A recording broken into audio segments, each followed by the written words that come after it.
options here that I think are pretty cool. So right now the browser is at the bottom. I can scroll left and right and see all my browsers, and I can actually do a lot of different things. I can increase the size, I can increase what it looks like, I can move all this stuff around. There's a lot of browser options. This is kind of an interesting one here, like that. Or you can make them multiple, and again you can slide this as far up and as far down as you want. You can make the whole thing your entire screen if you wanted to. So I'm going to hide this down at the bottom. I'm going to go back to the standard view, which is like that. Slide left and right. But then if I want to, I can set the viewer on the right hand side, and that's kind of cool because I think it gives you a lot more space down at the bottom. But you can hide the entire thing if you want to. You can place it below. You can put it in auto mode, which is kind of cool. It hides until you go over to the right, goes away, comes back, goes away. You can do that kind of stuff. So let's go back to place browser below, and let's turn off that hide tool. Hide browser toolbar. Where is that? Show manual right, browser zoom, laser, hide browser toolbar. Well, now it's hidden. Whatever. Okay, so that's some of the options for that. Second thing is in terms of the healing brush. So in this local adjustment, in this area up here, there's one called local adjustment. So you click on that, and just like Photoshop, you have to create layers to get rid of an object, which I think is a little bit harder than just the really quick tool in Photoshop Elements. But it's a lot more powerful because you're creating individual layers for individual items that you want to get rid of. So what I want to do right now is I'm going to create a layer. So I'm going to choose this little plus, and I'm going to call the layer hose. It's going to be a hose layer, and the adjustment that I'm choosing is to heal it. I could clone it. It'd probably do a great job too, but I'm going to choose heal. I'm going to choose my little brush icon, and here we go. So I'm ready to go now. Now if I choose option on my keyboard, I can select an area that I want to choose as my target. So I'm going to choose, let's say here, option, click. Now I'm ready to go. So now I put the little target, and I'm going to highlight this area right here, draw over it, and let go. So it's sourcing this spot to get rid of and heal that. I can move this. If it didn't work, I can move it, and I can see if that looks better. I've added a little patch of grass, so I can move it back down here, see if that looks better. I don't know, I think that looks pretty darn good. But I still have to deal with the bucket, and I don't use the same point for healing. So I'm going to go up here, I'm going to add another one. I'm going to say bucket. And that adjustment layer is also going to be heal.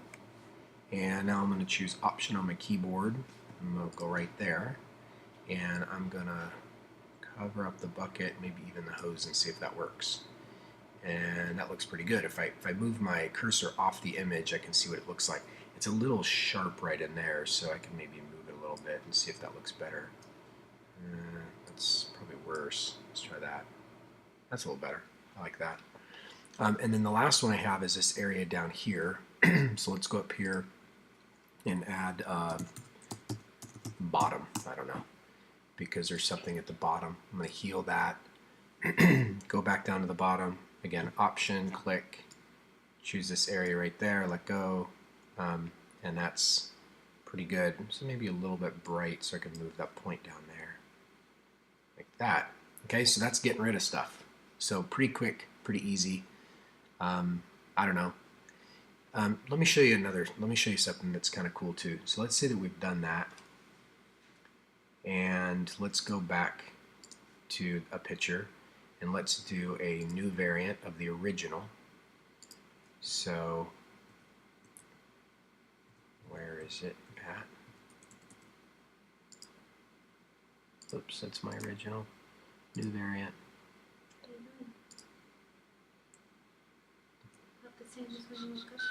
So okay, so I'm gonna do it the other way. So now I've got the original, and I'm going to do it in Photoshop and see if it's any faster. So I got to my picture, right click, edit with. I'm going to choose Photoshop. I'm going to open it. Oh, wait, 16-bit. I'm going to do 8-bit. I'm going to edit it. It's going to open up Photoshop. I think Photoshop's smarter, but I don't know if round tripping the Photoshop is the right way to go. So we'll see. By the way, I chose 2 variants on accident, but whatever. So I'm going to choose this, and I'm going to grab it, and I'll highlight it in there like that. Done. And this one, done. And this one,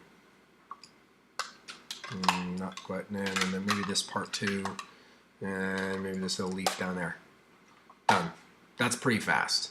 And it's absolutely perfect. And then when I'm done with that, I can just save it. Where's that at?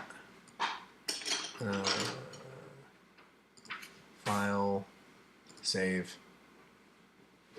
Okay, that's fine. Replace it. Okay. And get out of Photoshop. And when I go back into here,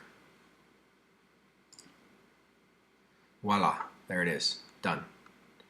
I don't know, it's probably a little bit faster in Photoshop, but you do have to get out of the application and back into the application. I think that you can certainly do it all in Capture One if you don't have Photoshop Elements.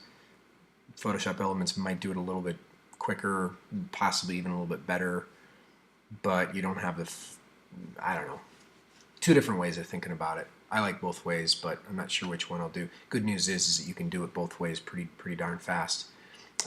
I'll show you another video in a second on how to change the sky really easily.